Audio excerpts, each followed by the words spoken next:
In scenes not seen in the Russian-Ukraine war since the opening round in February of 2022, Ukrainian civilians are fleeing the battlefield ahead of a Russian onslaught. You may recall that in the opening, literal first few days of the war, when Russian tanks were flying in across the border in 4 or 5 different locations, that there were Ukrainian civilians fleeing the battlefield left and right. Now then, in the area of Pokrovsk on the Eastern Front, a new exodus has begun where Ukrainian folks are fleeing to the west to try to escape the oncoming Russians.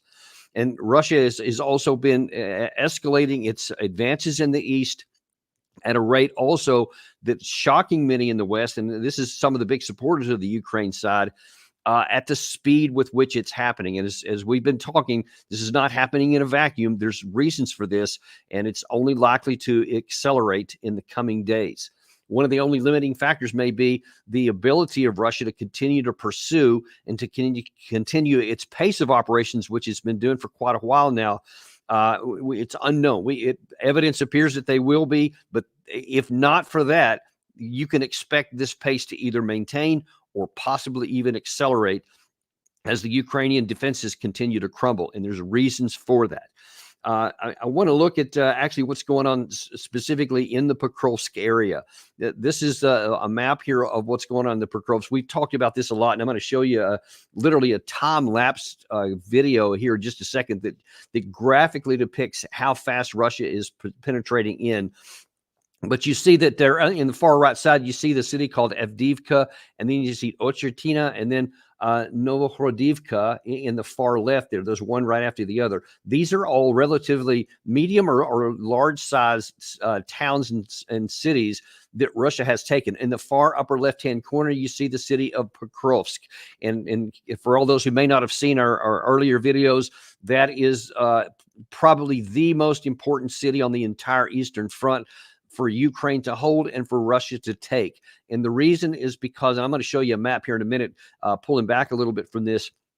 But you see, Pokrovsk has 7 road or rail network lines coming out of it. It is basically the entire hub of the Eastern Front for the Ukraine side, which they need to supply all of their forces north and south of this, as well as in the specific area there. And if Ukraine it loses this city, or even if once Russia gets close enough to where they can take it all under normal artillery drone range, then it's going to significantly complicate anything the Ukraine side can do to move forces around, to move reinforcements in, or even to merely equip its troops, to give them ammunition, food, water, all the things you need to sustain just daily operations, or to move medical supplies in and out, to move wounded out, and to bring reinforcements in. All of these things are dependent on what happens at Pokrovsk.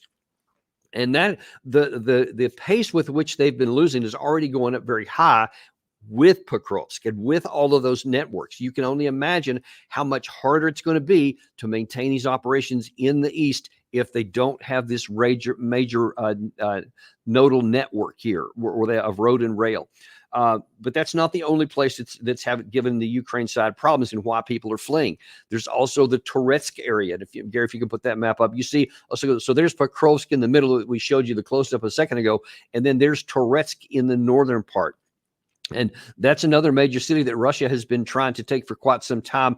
And it's one of 3 separate nodes. And there's actually quite a few that is happening on the Eastern Front. In fact, that's actually one of the bigger concerns on the Ukraine side, that it's not just the Pokrovsk and the Toretsk area, but there's a new ones being added of Vuhledar in the south beyond what this map can show right here. I'll again pop out in just a second.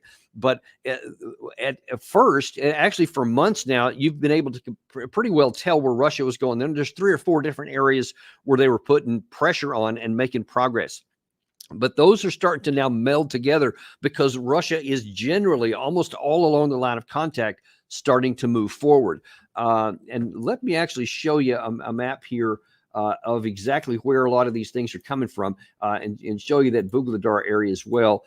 Because this right here is the Pokrovsk area that I just showed you, that one map here, this big bulge that's sticking into the Ukraine line, and there is the city of Pokrovsk right here. And you can see all these roads that are coming out of it and why it's so crucial. But let me back off and show you a little bit more, because this right here is what keeps their troops here, here, and down here, and all the way down here.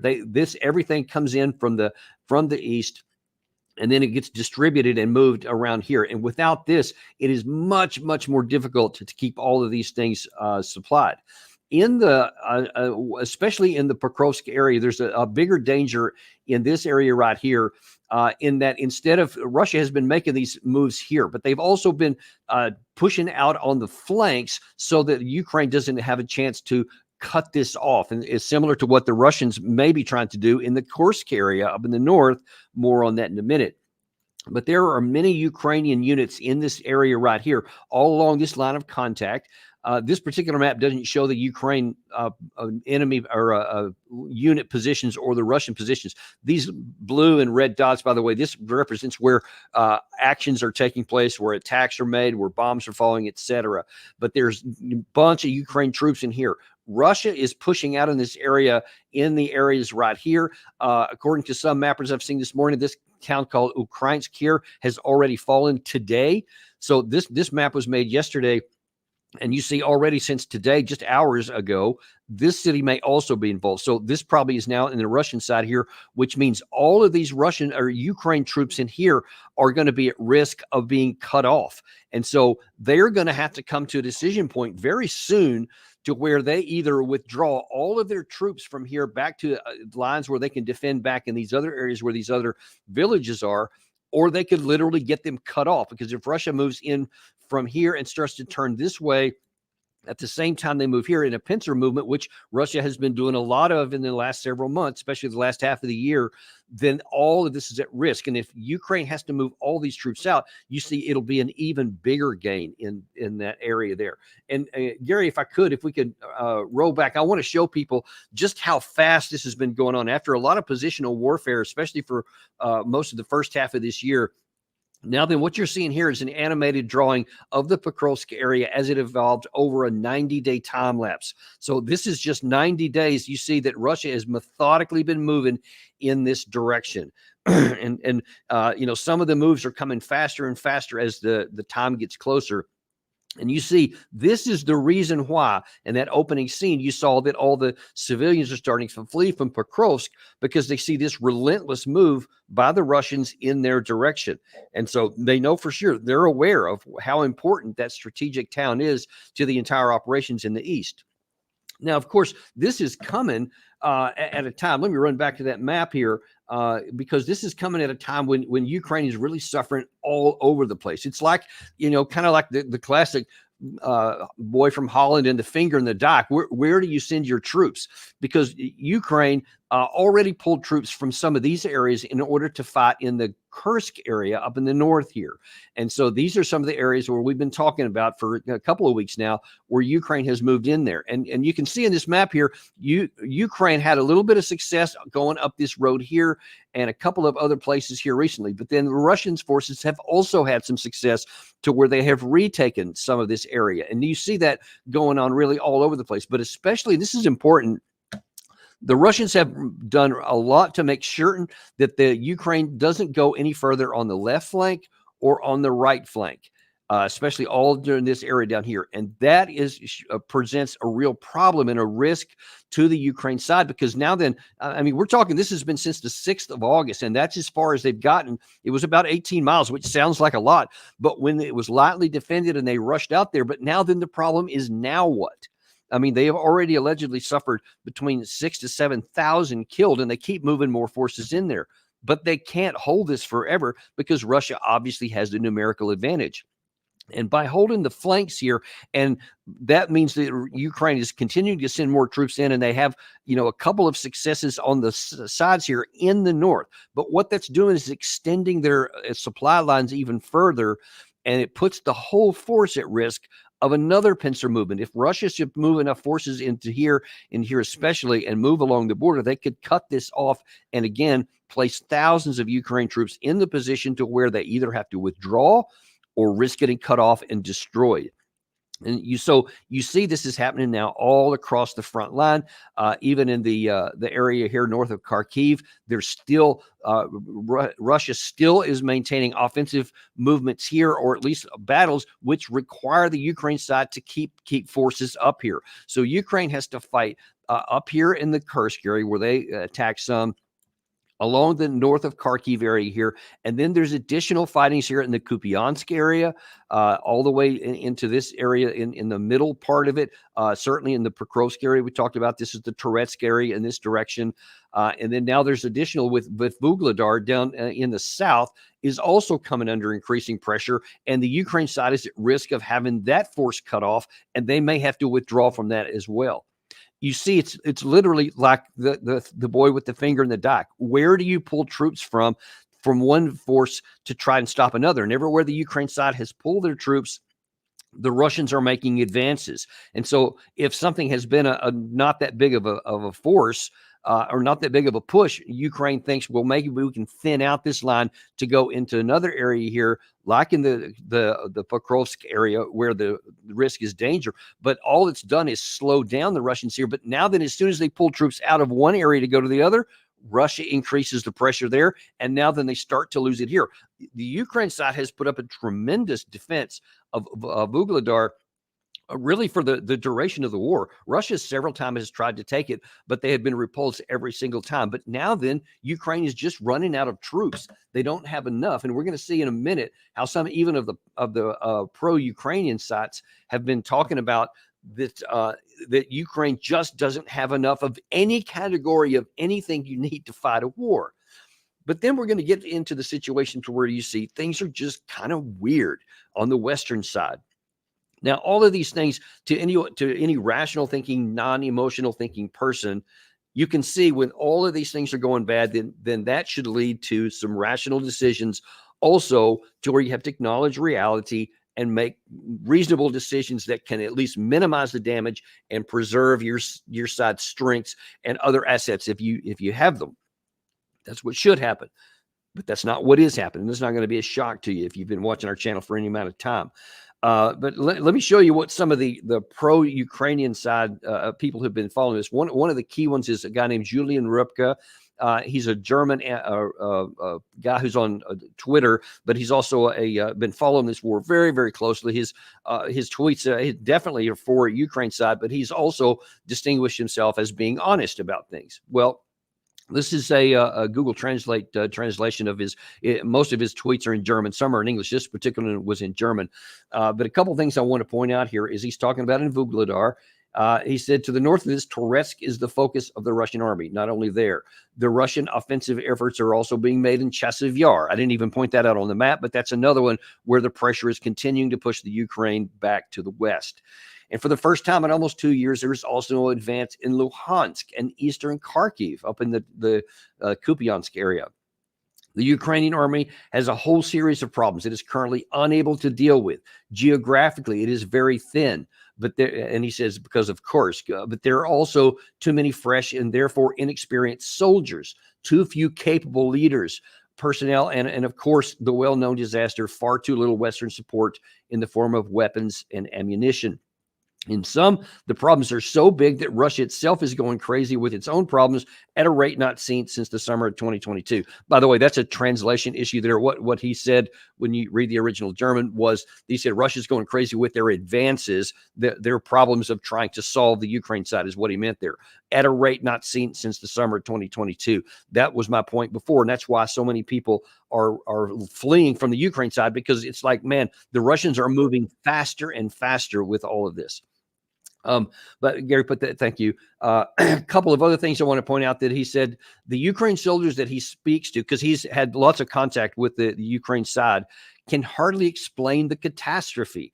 And then that last part where I've circled there, he said, just in case the usual Russian trolls come out of their fire extinguishers again, nobody's thinking about surrendering. Instead, they are already mentally preparing for the defense of the Dnipro. That is a huge admission here He's kind of saying, hey, all the trolls who said, oh, the Ukraine's going to surrender and they're going to give up. He said, nah, forget about it, because they're already mentally prepared to defend against the Dnipro. Let me show you what that means and why that's kind of a big admission here, because the Dnipro River is back here, the Dnieper River, and it turns into Dnipro here. But you see where that is, right? That's halfway back in the country. All of this area would have to come back. And if the Ukraine side's already thinking about withdrawing to this, and this is the strongest natural defensive barrier in the country, because it's a very large river and very, very defensible from that side. But you would have to withdraw, look at that, like hundreds of kilometers to get back to here. And if they're even thinking about that, that just tells you just how serious things are for the Ukraine side. Now, any rational person would say, okay, all of those things that Rupka just mentioned here are on the negative side. And it's you can't fix these. This is like trying to build a ship. It takes years to do. You can't just undo these kinds of things and solve them in a week or two, or probably even a year or two. These are long-term situations in the best of circumstances, i.e. when you're not being attacked in your country. So these are the worst of circumstances, meaning in all practical terms, they cannot be reversed. So we should take action based on that reality. But there's another relatively pro-Ukraine side guy who's an analyst, a guy named Emil Kostelny. Sorry if I'm pronouncing that wrong. If you can put that one up there. He says he had a long Twitter thread yesterday, and he says, simply put, the Ukrainian defenders don't seem to be in full control of the situation. Ukrainian sources are speaking about multiple simultaneous issues, such as lack of manpower and ammo, problems with coordination, failed rotations, bad leadership, and so on. I cannot more strongly tell you how fatal that is, that combination of things he said, which is similar to what Rupka was saying a minute ago, for any army. These are not just tactical setbacks. This is not just, well, things aren't going well for us today, but tomorrow, these are fundamental issues here. You can't win if you don't have enough personnel, if you don't have enough trained personnel, if you don't have enough leaders, if you don't have enough ammunition or weapons, and they don't have the capacity to do that. When was the last time you heard about any big shipments from the West to give to Ukraine? All the reports have been saying, and we've chronicled many of them here, that all of this operation in the Kursk area in the north has chewed up huge numbers of previously trained and capable offensive capability for the Ukraine side.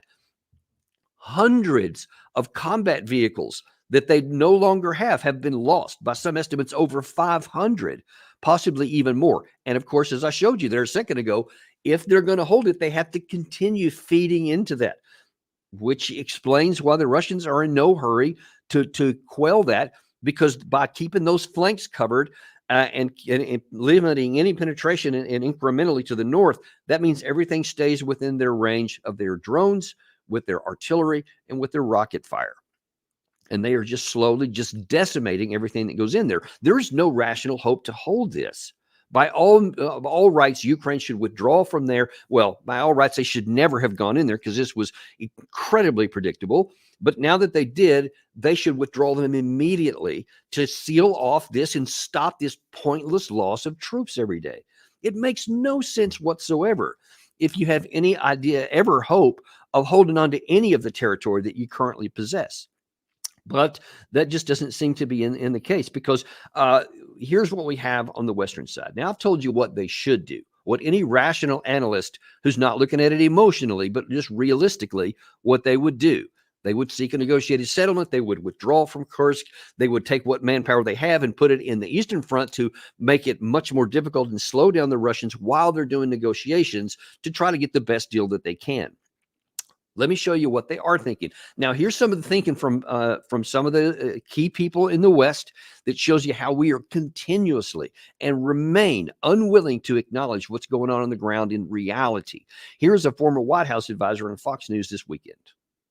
I think it absolutely must be part of a strategic plan that we have, not only for achieving an end state, as I mentioned just now, and a path for achieving it, but far less discussed is for the day after. Look, after this war ends, which it will end at some point, Ukraine will be rightfully armed to the teeth with American and allied technology, and we want it to continue to serve as a deterrent against a major strategic adversary, and we want, at the same time, to ensure that our technology is protected from landing in the wrong hands. So we absolutely must give Ukraine what it needs to achieve victory, and must make that be a part of a broader strategy, not only for the end state of ending the war, but also the day after that. And I should just add one thing, doing that, even announcing that there are day after discussions taking place, not only would allay many Americans reasonable questions about the direction of our assistance, but actually could serve as a meaningful deterrent itself, just that announcement.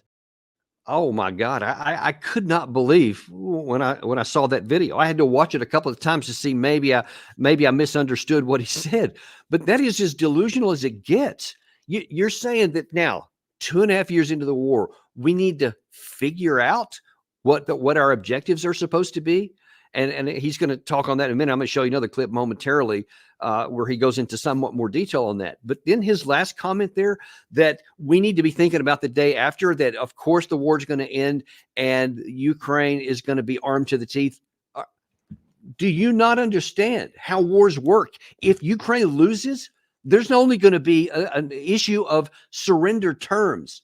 That's all it's going to be. There won't be a Ukraine armed to the teeth. There might not be a Ukraine, at least not in the form that exists right now. That's far more likely than any kind of negotiated settlement, which they're not even seeking at the moment, by the way. They're continuing to try to put pressure on Russia and continuing to fight in the east, continuing to keep this hopeless issue going in the north with the Kursk, which just cannot succeed. So there is complete detachment from reality on the Ukraine side and on the American side. Now, you may not even know who that guy is, but he was hired by the White House at one point. He's a White House advisor. So he's somebody that, some people in the administration once thought was smart enough to put in there. That's scary. But here's another one who's on TV all the time, former 4-star general, former director of the Central Intelligence Agency. Holy cow, watch this. Let's give them all that they can possibly use and then enable them to achieve everything that they possibly can, change the dynamics of this war so that there can be some kind of meaningful negotiations, and get the guns to go silent, provide rock solid security guarantees for Ukraine, get them into the EU, and then allow Ukraine to flourish as continued independent democracy that embraces free market capitalism. And I, for one, don't believe that we can't do all of this and Indo-Pacific and help in the Middle East. I believe we have to. Wow, that is so detached from any kind of reality, folks. Let me just tell you, don't listen to this man. I mean, whether you're just a person sitting at home, if you're an aide for a congressional office, if you're somebody in the White House, run from this man. This guy has no idea what he's talking about. And if you listen to him, you will definitely harm America's national interest. If anyone in any position of authority listens to this man, we are in real trouble. Because, I mean, let's just look at the thing. Again, 2.5 years into the war, he says we need to change the dynamics by giving them, Ukraine side, everything they're asking for. We've already given them everything that we possibly can spare, and we've ramped up our production, capabilities, as much as we can without going on to our own kind of wartime footing, which we haven't done so far. And the amount that we have is incremental. So it's never going to be enough to change the dynamics. Again, if it hadn't been 2.5 years of war, by what possible rationale should anyone think that now it's going to? Then he says that we need to give security guarantees to Ukraine. Insane. Are you kidding me? Decide that it's likely to lose a war, not even to have a negotiated settlement on bad terms, but to lose a war. And you know what? Even if they somehow manage to get a good negotiated end of war through negotiations, why in God's name would anyone want to give security guarantees to an unstable country like this, with next door to a nuclear superpower, so that if that ever heats back up again and the war kicks back off, you're on the hook. So now then you're going to be fighting and you're going to be dying for them. And there's every reason to think that in that scenario that he drew, that would almost certainly happen again. But it's unlikely that it's going to come to that because the Russian side shows no interest anymore of actually having a negotiated settlement. After this incursion into Kursk and then the advancement of the U.S. weapons and Western weapons being given freedom to fire into Russia, now then Putin says he's not interested in that. He wouldn't even, he said, actually, I think it was yesterday, he won't even talk about peace anymore, no negotiations until all of the Ukrainian side is off of his territory. And most likely because of what we see progressing now throughout the Eastern Front, and especially given the knowledge that Russia's increasing their military capacity, there's no way that they're going to negotiate from a position of strength to the side that's and give anything to the side that's on the weak side. Nobody's going to do that. Last of all, Vladimir Putin. So when he's talking about Petraeus giving security guarantees, run from that. Don't listen to him at all. Then he's, of course, he's talking about seeking negotiations. Interesting that he now claims that, because this is the same guy that's been saying, that was saying, and most infamously in May, I think it was May 31st of 2023, right before the Ukraine side launched its ill-fated 2023 offensive into the teeth of the Russian defenses. He said that the Ukraine side was going to succeed. They had, air power, they had infantry, they had artillery, engineering support, and that they would penetrate the Russian lines and they would crack and they would crumble on the Russian side and potentially go all the way to the Azov coast. He was very confident of that. And of course, none of it happened. Predictably, none of it happened. And so now then the same guy who was talking about victory now is talking about change the dynamics so that we can get to negotiated settlement. Well, that's absurd. You had a negotiated settlement in March and April of 2022. You had the possibility at the end of 2022 and again in 2023 and most recently in this past June, where Putin again said, here's the terms, I'm willing to have a negotiated settlement. You've already had that. Just think of how irrational what he's saying is. He wants it to get them into a better position. They were already in the position. And this is the kind of advice we're getting from someone who the United States of America put in charge of the CIA.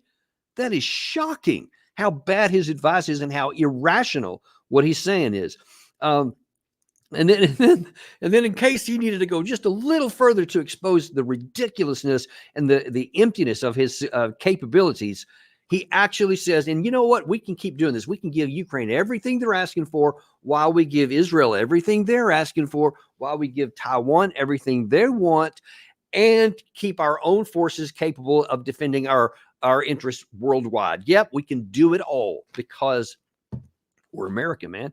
Our uniforms just say U.S. Army on it, for the Army people, U.S. Navy, Air Force, whatever. It's got an American flag. Hey, man.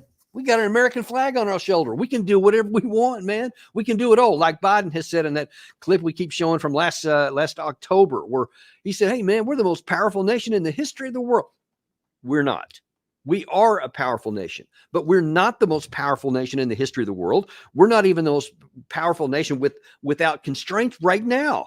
And of course, with Russia getting stronger by the month, with China continuing a decades-long strength, building up of its both economy and military capacity, and now diplomatic and political, they are really moving their weight around. And all of that together means that our options are limited. Now, we can still keep ourselves safe. We're not at risk. It's not like they're going to build up to come and attack us, because then that would undo everything that the Chinese have been trying to do, which they want to have influence and hegemony in their part of the world. That's what they seek, which is not benign to a lot of people out there, but they're not looking to militarily conquer, because then that would undo everything that they have done. They seek to avoid war, even with Taiwan, much less with the United States. They don't want war, but they are prepared for it, because in the view of many Chinese, according to many experts we've talked to, they think we are coming after them. So they're getting ready for it, but they're not going to initiate it, because that would be foolish for them to do and destructive for their outcomes. But we need to make sure that we don't prompt such an attack, or that we don't cause them to take a preemptive war because they think we're coming after them. That would be stupid. But people like this are advocating that very thing. And interesting enough, so those aren't the only two. But I want to show you that Emil Castelli again a minute ago. Castelmi, I'm sorry, because after you saw that part of his tweet I showed you there where he, showed honestly all the things, that was part of a long thread where he talked about many of the problems that the Ukraine sides are having. He still says, though, however, the Ukraine are still able to avoid a collapse. Even though there have been local failures, Ukraine hasn't allowed Russia to achieve a breakthrough. There have been rumors about more reserves being sent to Pokrovsk, which could help stabilize the situation. I hope the Ukrainians are able to solve this concerning situation. Okay. Hope is not a method, folks. And you can't sit there and paint a very rational, logical picture of why things aren't going good and then just say, but I hope everything works out good. See, the rational person, after he had that long string there, would have then started telling everybody what they need to do now is try to end this war before they lose even more. And instead, they just keep going down this path here, which makes literally no sense. Now, that's not the only one here. Michael Kaufman and I think it's Rob Lee in Foreign Affairs also came out with a piece that talks about some of the realities of what's going on, but then come to really curious conclusions. They write, the offensive in the Kursk region weakens Ukraine's already shaky front since these experienced brigades are not used in defense, says Foreign Affairs article. According to the publication, continuing to defend only, Ukraine would have, quote, a good chance of exhausting the Russian offensive while simultaneously solving the personnel problems and stabilizing the front by winter. And then they go on to say, and already in 2025, it would be able to go on the offensive against a weakened Russian force, and the risk would be lower. Basically, in the article, they're saying, hey, the Ukraine side shouldn't have gone into Kursk. It's weakened them because if they had to just put these guys in the east, which is what I argued as well, I said it would have slowed down the Russians. But they're saying, hey, Russia's offensive potential is going to run out here pretty soon, and then they're going to culminate, and they're going to stop, and then the Ukraine side can then go on the offensive and run. By what logic? I mean, that is irrational. Again, I can't get away from this. So you've seen the irrational almost all the way across on these key Western people. I know that that Kaufman, certainly Foreign Affairs, is allegedly has been one of the preeminent, if not the preeminent, foreign policy magazine in the United States and in the West, has been for decades. And now this guy, Kaufman, is quoted all over the place, Western media, New York Times, Washington Post, everywhere. He's always quoted as the expert. But now then, with no explanation, he's saying, despite the fact that Ukraine tried this in 2023 and that they built up all of these forces, and in that case, they had some significant successes in late 2022 heading into that fall. And then they had thousands of armored vehicles given to them by the West and all kinds of intelligence support and everything else. Russia was on the weakened because they had lost a couple of big battles in 2022. So you're never going to get a better chance of what they had in 2023. And they broke their teeth on the first line of the Russian defenses of 5 bands. And then they were crushed after that. And ever since that time, ever since their offensive did peter out, probably by October, November of 2023, they've been pushing back all the way. And now, as I showed you at the opening of this, it's picking up steam. It's accelerating. The Russian advance is accelerating. So while I showed you that the people of Ukraine are running away because they see that the Russian onslaught, and by all these Western accounts, they're moving faster than they have since 2022, you have these guys in Foreign Affairs trying to tell you that, hey, the Ukraine side can stop the Russians here soon and then go on the offensive in 2025. Where is anyone talking now about giving Ukraine thousands of more armored vehicles? Where is the Air Force that Ukraine didn't have in 2023 that suddenly they're going to have now? And then, of course, like all these people, they keep having the problem of they only look at one part of the equation and they're oblivious to what's happening on the Russian side. The Russian side hasn't been sitting passive. They've done things smart. They've given ground where it makes sense. They've surrendered territory when it makes sense, when they couldn't hold it at a reasonable cost. And they have, out of contact, built up their power militarily. They've built up combat units, entire units. They have expanded their industrial capacity. And because their air defense and their air power are both way more strong than anything the Ukraine side has, they're relatively protected in the Russian side, and their industry is continuing to crank out 24/7, 365. So they're given all of the things that you need to win at war. They're getting the personnel that they need. They're getting trained. They're getting time to train. And they have the air defense systems that they need. Their electronic warfare systems are continuing to advance. And their long-range missiles are coming in. They're getting new categories of drones. And they're getting more missiles and other help from Iran and from North Korea, which are cranking things out much faster than we are in the West, by the way. Ukraine's getting help from the West too, but it's at a much lower rate than what the Russian side is getting, what they can produce. Literally everywhere you look, the power on the Russian side keeps growing while the power on the Ukraine side keeps diminishing. And all of it, folks, all of it comes down to manpower. Even if somehow, some miraculous way, the Ukraine side could reverse the equipment and the ammunition issues, they can't undo the personnel issues. They have lost so many men. And even by these Western sources, they admit that they don't have enough regular, just bodies, period, but they're not capable, they're not trained, and they don't have the leaders. And without that, folks, nothing else matters. Then tell me why allegedly smart people in the West keep on saying, yeah, keep going. And try to get a mythical negotiated settlement at the benefit of Ukraine.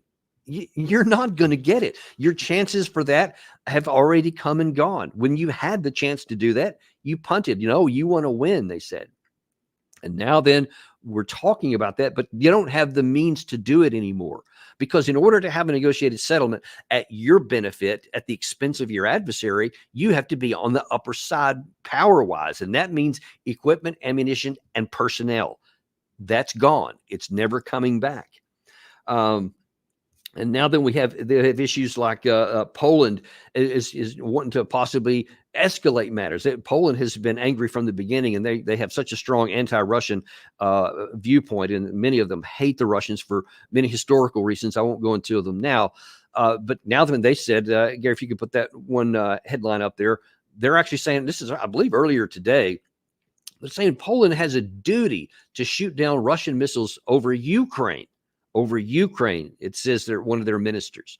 And Poland and Ukraine's neighbors, countries must shoot down Russian missiles approaching the airspace despite NATO opposition, says the Polish foreign minister. He went on to talk about in there how I know NATO doesn't want to do this stuff, but ultimately we got to do what makes sense for us. Well, tell me again, what makes sense by potentially escalating the war by drawing Poland into it? Because if Poland attacks Russian air sorties and missiles and other kinds of aerial assets inside Ukraine from NATO countries, I think that you are rolling the dice and gambling to think that Russia's not going to retaliate, not respond, because Russia has been talking more and more openly about willingness to take this into the Western side if they get involved.